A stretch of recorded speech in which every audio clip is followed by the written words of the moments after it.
You're listening to the Real Estate Runway podcast, powered by QUATTRO Capital, where we are all about alternative business and investment strategies to help you amplify life and maximize wealth. Here's your host, the recovering engineer turned multifamily investor, Chad Sutton.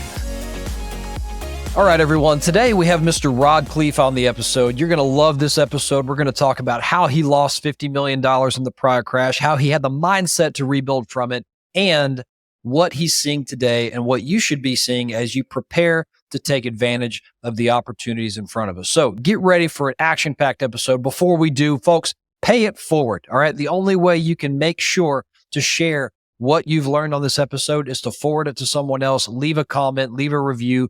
That's the only way to grow the show, and pay it forward to someone just like you who is getting value out of this show and who can get value out of this show. Okay. Now, if you want to be on the show, love to have you. Hit us up at podcast@thequattroway.com to suggest a topic, or thequattroway.com/podcast to apply. Folks, if you want to work with us, we're always investing in real estate for your real estate investing needs and wealth growth. Check us out at thequattroway.com/invest. All these links are in the show notes for your clicking pleasure. Folks, we're on all the social medias. We have a TikTok. We have a YouTube at Real Estate Runway Podcast for both of those. Team QUATTRO Capital, one word, no special characters, on Instagram, LinkedIn, Facebook, you name it. We'd love to interact with you everywhere or anywhere you like to interact. All right, let's get right into this episode. Here we go. All right. Real Estate Runway family, welcome to another episode of the Real Estate Runway Podcast. I'm joined with my friend Rod Khleif today. You may have heard of the guy. He's in a few places on the internet. If not, get out from under the rock and search. But this is your captain speaking as usual. We're going to have a great show today talking about Rod's background and just what we're collectively seeing in the market today from a person who has been through the last recession and can opine on where we are today. Rod, welcome to the show. Good to see you again. How's it going? It's good to see you, Chad. Let's have some fun today, brother. Let's do it, man. Let's do it. And we're doing a 1-2 punch here. I'll be down with you in Sarasota in about a week doing the same thing on your show. So let's knock this out. That'll be fun. Cool, man. Well, as we always do, let's start with talking about you. Give me a little bit about your story, what you think is important for the audience, and then let's get into the meat today. Sure. So I'm going to take you back because it'll lend a framework to what I think we're going to talk about today. And so I'm a Dutch immigrant. I was born in the Netherlands, wooden shoes, windmills. Immigrated when I was 6 years old with my brother Albert, my mother Svancha, and we ended up in Denver, Colorado. And I will tell you that when we first got there, we really struggled. I remember eating expired food. We shopped at an expired food store. True story, they had one, and day-old bread as well. And I remember drinking powdered milk with our cereal in the morning because it was cheaper than real milk. And trust me, it sounds better than it is. And I remember wearing clothes from the Goodwill and the Salvation Army all the way through junior high school until I finally got disgusted because I was tall for my age at 14 and lied and got a job flipping burgers at Burger King so I could buy my own clothes and then ultimately buy a car. And I'm sure you've got listeners that had it harder than I did and maybe even have it harder now with the economic headwinds we're facing. But I will tell you, I knew I wanted more. And luckily, my mom had an incredible work ethic. So she babysat kids. We always had a dozen or more kids in the house that she was babysitting. And with her babysitting money, she was a bit of an entrepreneur. So she invested in the stock market successfully in IPOs with no formal education, and also invested in real estate. And her first real estate acquisition was the house directly across the street from us that she bought when I was about 14 for about 30 grand.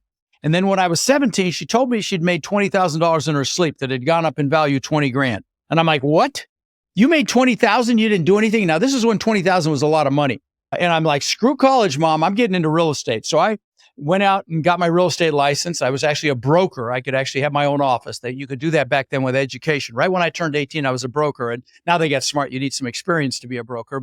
And I was smart enough to go work for a broker. But I lived at home, and my first year in real estate, I made about $8,000. My second year, maybe $10,000. But my third year, I made over $100,000. So what happened between year 2 and year 3 that caused me to 10x my income? Well, what happened was I met a guy. I was actually dating his daughter, and he taught me about the importance of mindset and psychology and how really 80 to 90% of your success in anything is just that, your mindset and psychology. Only 10 to 20% is the real estate stuff we talk about on our podcasts here. And fast forward to today, I've owned over 2,000 houses that I've rented long-term in 3 states. And I now own thousands of apartment units. And in 2006, my net worth went up $17 million while I slept. And you might say, wow. And I said, wow. And I got a head so big, I could barely fit it through a freaking door. I thought I was a real estate god. When that happens, God or the universe will give you a nice little beat down. Well, that was 2008 and 9. I lost conservatively $50 million in 2008 and 9. And so what I'm known for talking about on my podcast and at my live events is really the mindset it took to have 50 million to lose in the first place. And then maybe more importantly, the mindset it took to recover. There were people that killed themselves in the Great Depression and even in 2008 and 9, lost less than I did. And happy to drill down on it if you like a little bit, Chad. It's an amazing track record that you've and story you've got here. And I think that's the logical place to go. What does it look like everyone's 2008 story is different, Rod. What does it look like to build up that much equity and then lose it all? How did it happen? What were the symptoms? What'd you learn from it? Let's walk through that story. Yeah, well, okay. You want to drill down on how it happened? How it happened was I had 800 houses and I had several apartment complexes, and it was the houses that pulled me down. So let me explain. They were all in Florida, and they were 2 hours north of me and 2 hours south of me and everywhere in between. I live in Sarasota. They were along the Gulf Coast of Florida, and there were several things that impacted this. Number one, houses are much harder to cash flow than multifamily. Okay, they just are. You have individual taxes, you have individual insurance, and they just don't cash flow near as well as an asset with multiple units. Now, additionally, taxes in Florida are proportionally higher than elsewhere in the country because we have no state income tax here. So they have to make it up elsewhere. I had properties in wind and flood zones, and so the insurance is higher. And now the insurance is crazy. Well, we'll make you talk about that later. But that killed my cash flow. Yeah, and that killed me. But what really killed me was the maintenance. These were primarily C-class houses. There's A, B, C, and D is the hood. Stay out of the hood. Ask me how I know. But C was a step above. But they're working class, blue collar houses, older. So they're going to have more maintenance anyway. But then, of course, it's a tougher demographic. So they definitely have more maintenance. And it was the maintenance that killed me. See, if I send someone to one of my apartment complexes, everything's the same. We can stockpile parts, plumbing parts, electrical parts, HVAC parts, appliance parts, window locks, door locks, whatever. And you stockpile parts and they're in and out in an hour. Well, if they had to go to one of my houses and it's an hour and a half away one way, then they have to see what's wrong because every house is different. Then they got to find a Home Depot or a Lowe's because chances are they don't have everything on their truck for anything that can go wrong with the house. And that what took an hour at one of my apartment complexes took all day at one of my 800 houses. And that was huge. Okay. But then the final straw was I didn't pay attention to tenant demographics back then. If they had a good job, they had good credit, and they paid a deposit, I let them live there. And what I discovered after the fact was I had a ton of contractors, plumbers, electricians, drywallers, painters, roofers living in my houses. And that work fell off a freaking cliff in 2008-9. They didn't have any work. And so that's how I crashed and burned. And what's crazy is I was only at a 30% loan to value. I only owed 30 cents on the dollar and I still crashed and burned. And what else is crazy is that my portfolio actually dropped to a point where I was upside down. It dropped 70%. At that point, I threw in the towel in late 2009. And so that's how it happened. But but what was interesting is my multifamily did just fine. Yes, it dropped. I lost about 10% of revenue, but it could have it could have easily survived. Problem is that Rod in his infinite wisdom decided to save 50 basis points, 0.5% interest or so, and combine packages of houses with my multifamily assets. So I lost everything. But that's why I started my podcast 7 years ago. I used to tell people, if you're going to buy and hold real estate, for God's sakes, do multifamily, don't do single family. And I started 7 years ago, and I used to tell people I'll never sell you anything. And now I'm a liar because I do boot camps, I have coaching and everything else. I never planned to. I just wanted to add value. And you want to make God laugh, you tell him your plans. And I've got 1,000 people scheduled to go to Orlando in September. But that's what happened. But if you'd like to discuss how I recovered, I'm happy to drill down on that a little bit with you as well. Well, I think that's the next logical step. And so just to summarize, everyone's story was different, right? And so the issue was not you were highly levered. The issue was, as we all know, who have been studying other types of real estate here, single family is inefficient. And so inefficiencies killed you, local environment killed you, and then mainly tenant demographic, not necessarily class of tenant, just demographic of really their work, where their income is coming from, fell off a cliff overnight. And so you lost income. And then unfortunately, then cross collateralization killed you from there. So so you've done this. And you've learned a ton of, and by the way, I think that every lesson we learn is an opportunity given from God. They're opportunities to grow and change and get smarter. And so now the part of the story. I call them seminars. Seminars. I call them seminars. They're not failures. I will tell you, it's interesting. I have built 27 businesses in my lifetime so far. I was shocked at how many it was when I checked it a couple of years ago. and several worth tens of millions of dollars. Most spectacular flaming seminars, okay? But we fail our way to success. I will tell you, if you're listening and you're afraid of failing, fear regret, don't fear failure. We fail our way to success, and you never get attached to the vehicle. Your vehicle may fail or crash and burn, but you're not a failure. And that's super important that you distance yourself from whatever vehicle you're using. And on that note, I believe we're headed into a financial what storm, and I really believe everything's going on sale. Definitely it's happening in the commercial multifamily space, really all commercial asset classes. Office is like a complete train wreck already. 6 of the major metros are at about a 72% occupancy rate right now, averaged. And these assets don't break even unless you're in the 80s and low 90s, even in some cases. And I really believe we're headed. And so in that vein, pick your vehicle. If you're listening to this or watching this, decide how you're going to capitalize on what's coming, because it's coming. And there's going to be incredible opportunity, but you got to get up to speed as fast as possible. There's going to be opportunity to buy businesses, buy other asset classes of real estate. I would stay away from office, probably even stay away from retail right now. But self-storage is awesome. Mobile home parks are awesome, industrial, and so on. But pick a vehicle and learn it right away. If it's multifamily, get your butt to my boot camp in September. I'll give your peeps a hell of a deal, by the way, for that too. We can talk about that later. But the point is, get up to speed as fast as possible so you can capitalize on what's coming.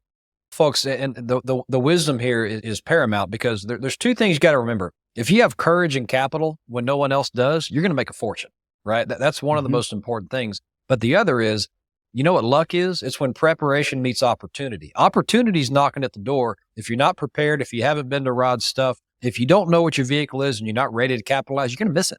And we're going to go right back to being overpriced real estate at some point. Yeah. And so with all that said, why don't we pivot over to the recovery and the mindset it took after seminars of that magnitude to recover to where you are today?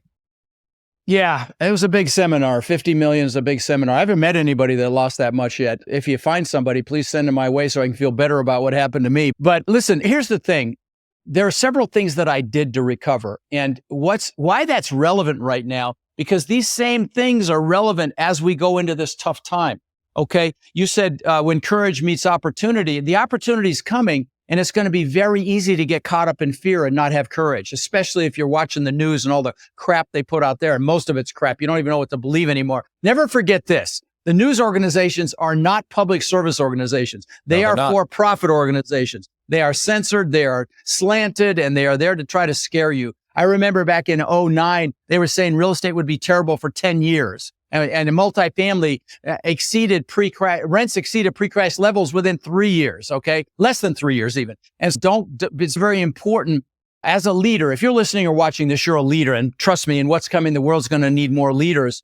And so it's very important that you pay attention to your focus as well. And we'll talk about that more in a minute. But the thing that I had to do was I had to reassociate, Chad, with what I wanted and why I wanted it. For example, if you happen to come to my boot camp in September, the first thing we do is goal setting on steroids, like an hour and a half of goal setting. Because how do you get anything if you don't know what the hell it is? You got to know what you want and why you want it. And so that's a critical piece. So that's what I did, because what you have to do, even if you're brand new to this, is you have to create what Napoleon Hill in his book, Think and Grow Rich, calls a burning desire and hunger. You got to want it.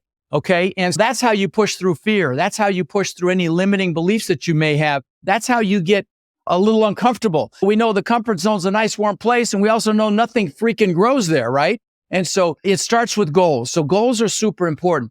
And so that's what I did initially, is I reassociated, and then I made a decision that I was no longer gonna be a pity party. I was no longer bemoan what happened to me. Woe is Rod. And if you're brand new in this, you also have to make a decision. And when I say make a decision, I don't mean dip your freaking toe in the water. I mean, you are all in. It's not a 1 foot in, 1 foot out. And then once you've made that decision, you're like a train on a track. And if you hesitate, you're going to get knocked off track if you're just interested. Motivation will get you started, but it's that commitment, that decision that ends up with a commitment that'll get you home. And it's super, super important. And let me give you an example of a decision. An analogy would be, if you're going to attack the island in battle, you burn your ships because you're taking their damn ships home. That's a freaking decision, okay? That's what I mean. Then after that, I had to get up and make things happen. I had to take that first step in my recovery. And again, for those of you that haven't decided to do a side hustle like this, or pick a vehicle to do a side hustle, you got to take that first step. And Dr. Martin Luther King said, you don't have to see the whole staircase. You take that first step in faith, and the next step will be revealed. Lao Tzu, thousands of years ago, said the journey of 1,000 miles begins with a single step, but you got to take that step. And sometimes that could be the biggest step of your life.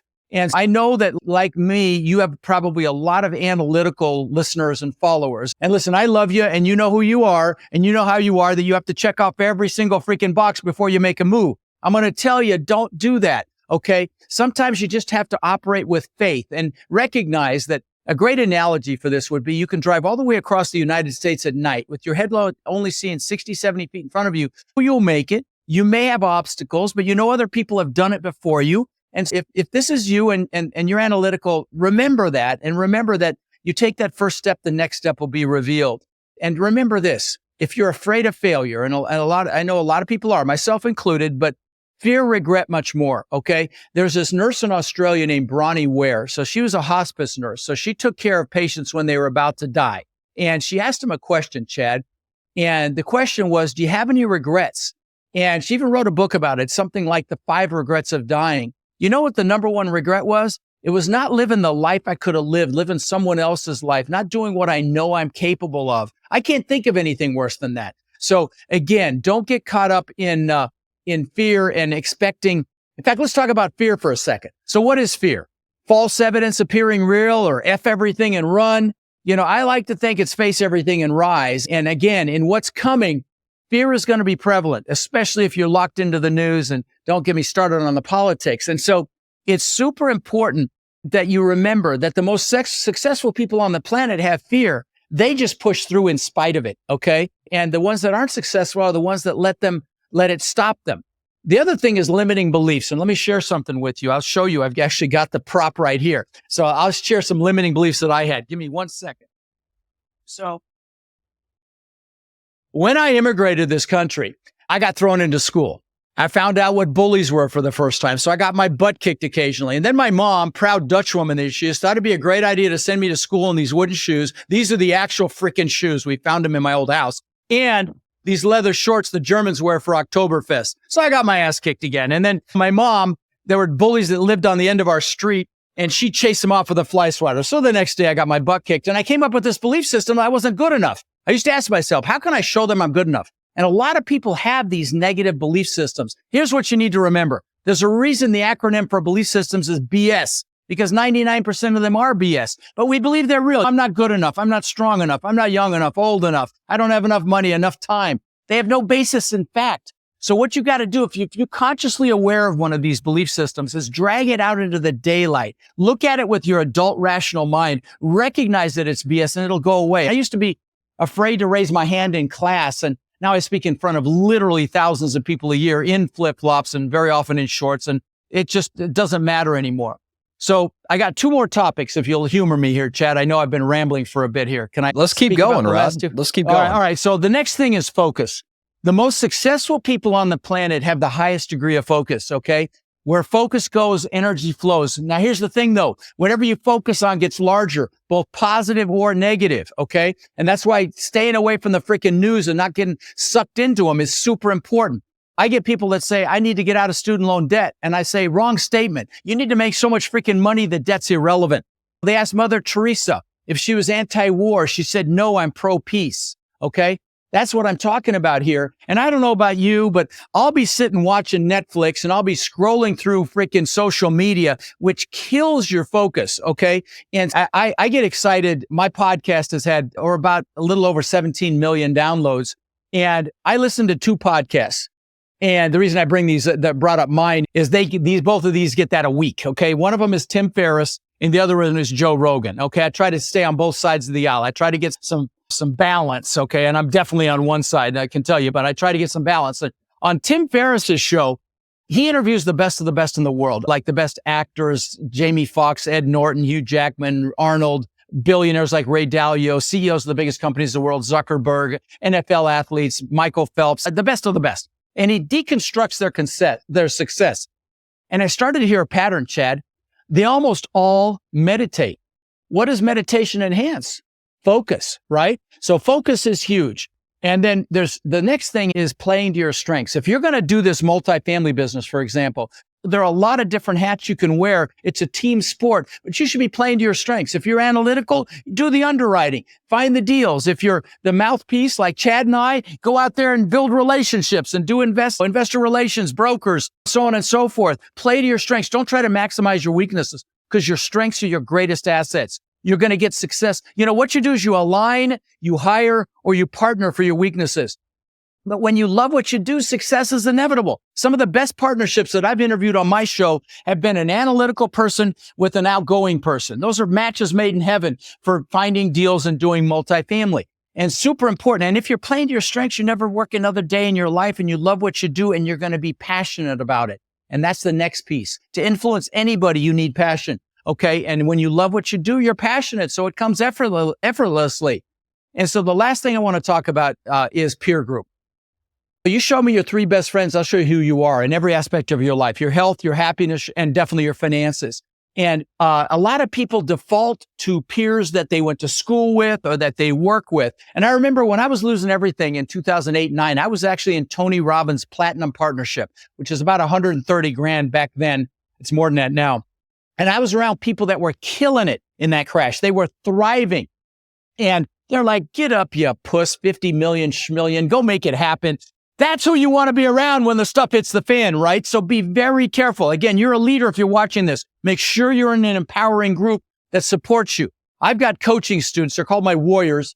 And I'm going to brag for a minute. I've got about 1,200. They now own somewhere between 170 and 180,000 units. Okay. And I've only been teaching 5 years. I'm super proud of that. But the reason I bring that up is it's such an incredible environment for people to grow in. They're validating each other and praising each other and lifting each other up. So that's what you need to do as well. Get into a group of people that will support you, not ones that are out of their own fear or limiting beliefs are going to hold you back. And sometimes that's family.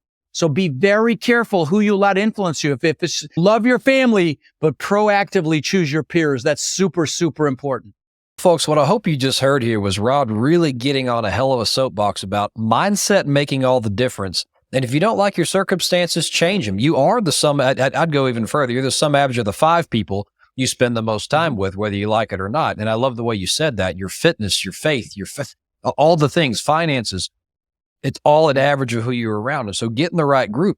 And so I love that you really set that stage, because talking to anyone, folks, if you lost $50 million or even $5 million, you're going to be in a world of hurt, a world of pain, a world of suffering, and it takes mindset to get out of it. And so let's say we followed this path. And so, Rod, before we get into a little segment on what are you seeing today and the similarities and differences and how are you reacting, tell me real quick. So you had the right mindset with the people you're around, right? Now, how did you build back differently? And how are you? I would assume that you're ready for the next. Well, obviously, I'm not making the same mistakes I made. I can tell you the last 2 assets I bought, over 500 doors between the 2 of them. I literally looked where every single person worked. Okay. And I'm not buying any C-class assets right now. And not because of any other reason than that demographic is getting their butts handed to them with inflation and the cost of things. I went to the grocery store the other day, and I usually don't have to do that. And I'm like, $150? Are you freaking kidding me? And I asked the clerk even, I said, how do people afford this? And she just shook her head with gas and inflation. And so I focus on A and B assets. And I will do a C asset if it's in a B area and I can bring it up. But other than that, I'm doing kind of a flight to quality because I'm worried about that. That's a part answer to your question. But, what doesn't kill you makes you stronger, Chad. And I learned a lot of lessons, a lot of very valuable lessons in all of that. And I'm incredibly conservative. I only bought 2 assets in the last year and a half even. 296 unit asset in San Antonio and 145 in Nashville. Screaming deals, 50-50 deals with my partners because they were so good. I could do them 50-50 instead of 70-30 or 80-20. And I'm starting to see deals come again. They're coming. I've had more communication for brokers in the last 6 months than I've had in the last 6 years. It's like crazy. They're coming out of the woodwork. And again, we are going to see some headwinds and some pain. I talked about office. There's an article in Forbes here about the 6 biggest biggest cities and what the occupancy is in office. It's insane. And a lot of deals are going back to the lenders already. There's $1.6 trillion of commercial debt coming due by the end of next year. Most of that debt, a third of that debt is held by small and regional banks. You're going to see bank failures. I promise you they're coming. I'm not trying to scare you. I'm trying to tell you there is opportunity coming. So don't look at it through that negative filter. Look at it through the positive filter. I know that's hard to do, but that's super important. But there are a lot of headwinds. Here's an article in Forbes a couple of months ago. Expect layoffs at 51% of the U.S. companies, according to a new survey. Here's another article that was in the Economy magazine. More than 20. This has been about 6 months. More than 20 million U.S. households are behind on utility bills. 20 million U.S. households behind on utility bills. Another one is people are using credit cards to pay everyday expenses. What's wrong with that picture, right? And listen, again, I'm not trying to scare you, but there is a reckoning coming. I don't believe it can be. I suppose they can kick the can down the curb. I was going to say, I don't think they can. They can if they print another couple $1 trillion. But then what's that going to do to inflation again, right? We'll be having the same conversation 2 years from now, right? When we have to go the other way. Exactly. Listen, I'm not trying to scare you. And when I tell you get up to speed fast because I saw it last time. If I hadn't been hiding under a rock from getting my butt kicked, I'd be on the back of a yacht right now because the opportunities were fantastic in 9, 10, 11, and 12. And again, I was licking my wounds. Shame on me, but I won't make that mistake this time. I got crushed by that wave. I'm surfing this wave. Okay. So let me tell you, I really believe incredible opportunities coming. And if you're prepared, if you're up to speed, if you've built relationships and you understand whatever vehicle you're going to use, you'll be able to I think there's going to be great opportunity to buy businesses. There's 80 million baby boomers in this country, and many of them are retiring. They've got businesses as well. I mean, I'm going to focus on multifamily. I get my butt handed to me anytime I change lanes now. I get a dilution of focus. So I'm very focused now. But anyway, that's my 2 cents on that. I really believe that the headwinds are coming, and with that is going to come incredible opportunity. Here's a quote from Elon Musk. Everyone's lying. A bigger crash is coming. That's a direct quote. And he's a pretty smart freaking guy. Trump, love him or hate him, it says warns the U.S. economy could reach levels of the Great Depression. These are quotes. Okay. Again, who knows if it's going to be that bad, but if you're passively investing with the right operators that are super conservative, this business is a numbers game. If they're raising operating reserves and they're conservative and they're not being aggressive in their rent pro formas. I saw a pro forma the other day where they were performing 8% rent growth. No, I saw one that was 10% for the next 5 years. I couldn't believe seeing that. But, we're at 0 this year and 3% every year thereafter, organic rent growth, which is incredibly low compared to the fact that markets like Tampa, near where I live, had 30% rent growth a year or two ago. But that's what it's going to take. It's going to take conservative underwriting. It's going to take additional capital in reserves. And if you find operators that operate like that have gone full cycle on a lot of deals, they're going to be just fine. The other thing that's killing people is that so many operators did bridge debt these last couple of years. And do your listeners, for the most part, know what that is? Do you talk about that? We talk a lot about the capital stack on this show, so I would imagine. Okay, all right, good. Well, yeah, those guys are getting killed. I have an attorney, a big attorney, SEC attorney in Dallas. And he says 45% of his business right now is forbearances, capital calls, and dealing with potential foreclosures. That's 45% of his business. There are a lot of operators, when the water goes out, you know who's naked. There are a lot of operators that haven't been through a crash, that didn't raise enough operating reserves, that have to deal with short-term debt that's coming due, and they either have to sell or refinance. Well, sales are down 75% first quarter of this year. Refinance, they have to get the debt service coverage ratio. They've got to put money into the deal to satisfy that. And then there's rate caps. Rate caps are insane. In 2020, you could get a $100 million rate cap, 3 years for 3%. 3%, 3 years, $100 million, $23,000. That $100 million, this is about 3 or 4 months ago when I checked this, that $100 million for 1 year, forget 3 years, for 1 year, 3% was $2.3 million.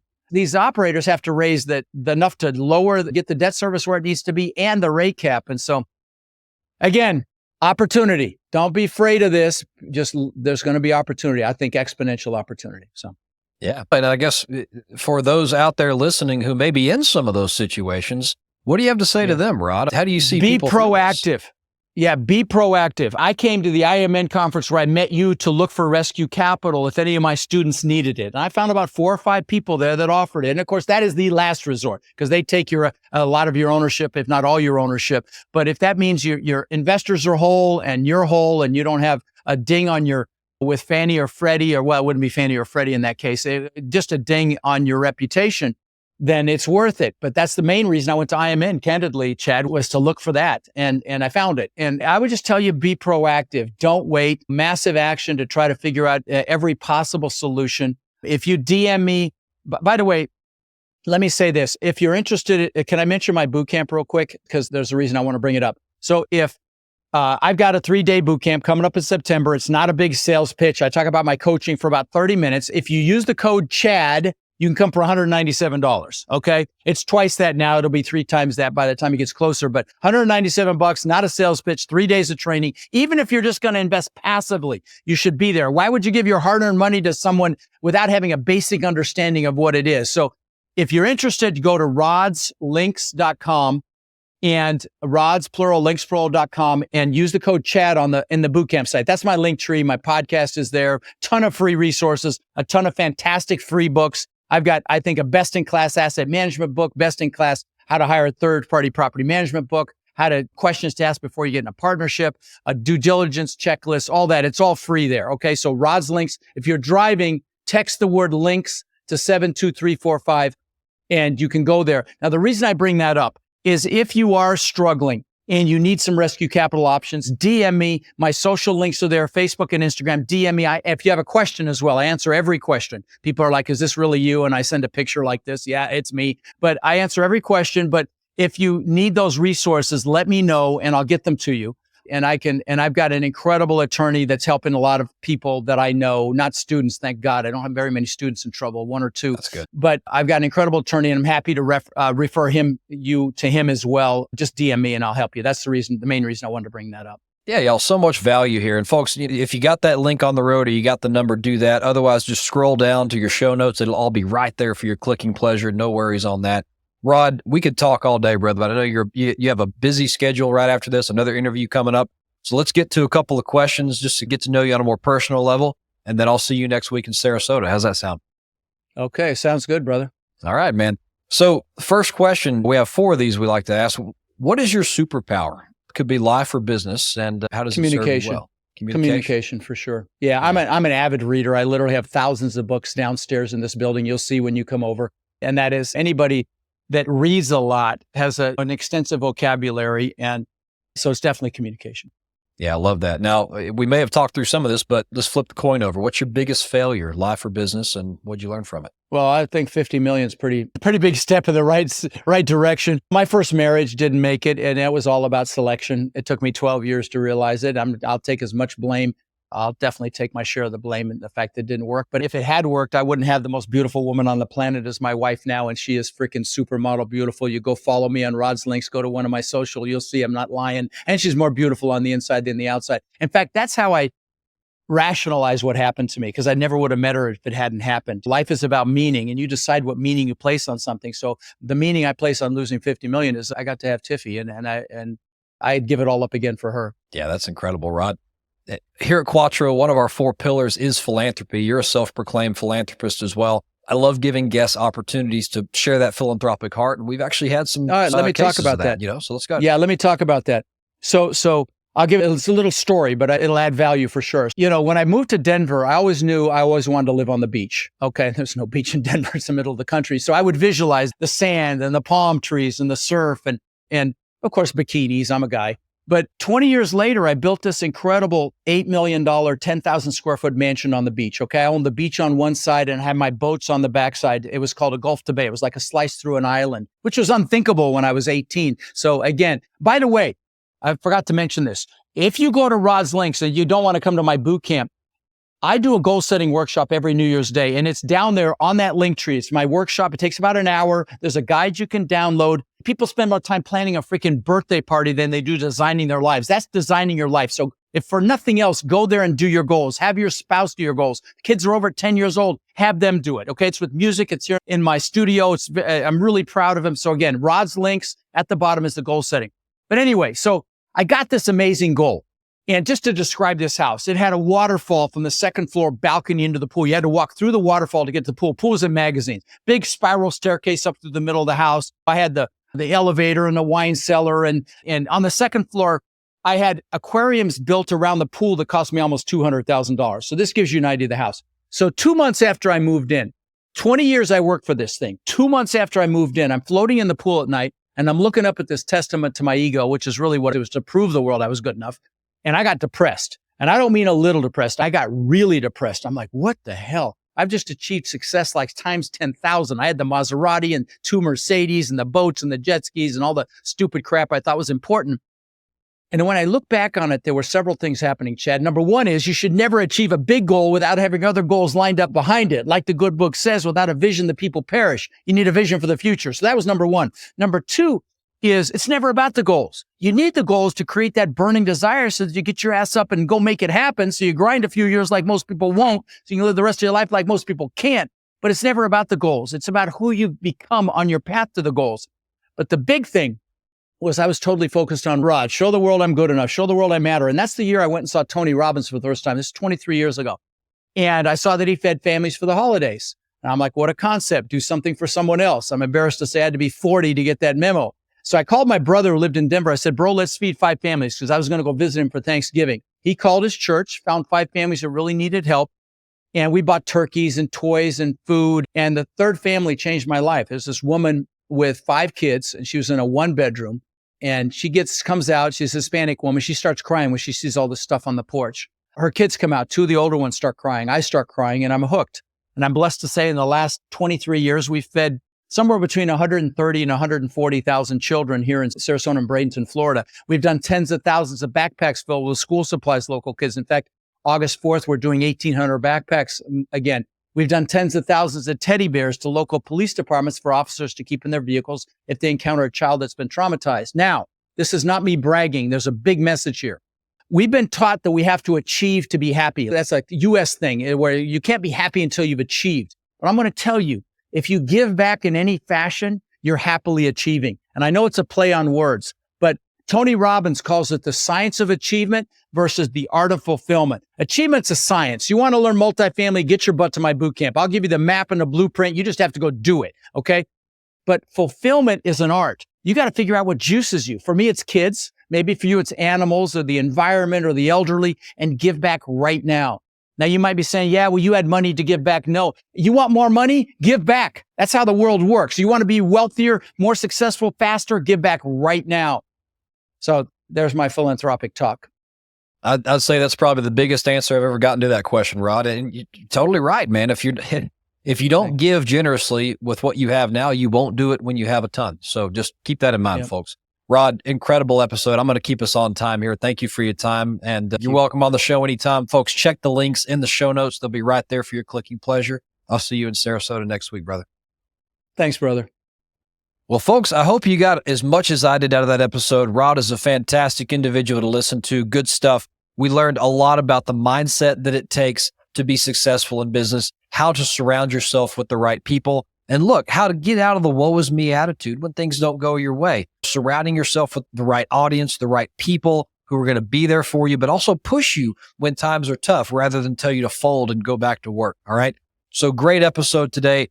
If you liked what you heard, pay it forward. Leave us that comment, that 5-star review. Subscribe to us on YouTube, wherever you're listening to this thing. Engage. That's the only way for us to share this with more people. Hit that little share button. Send this episode to someone you love who could use this information. We appreciate you for that, and they will appreciate you for that as well. Pay it forward, folks. If you want to be on the episode, check us out at thequattroway.com/podcast. Love having these conversations. We have everyone on from the first-time investor to the Rod Khleifs of the world, as you saw. So come on, check it out. It'll be good for you. And look, we're on all the on the social medias, rather.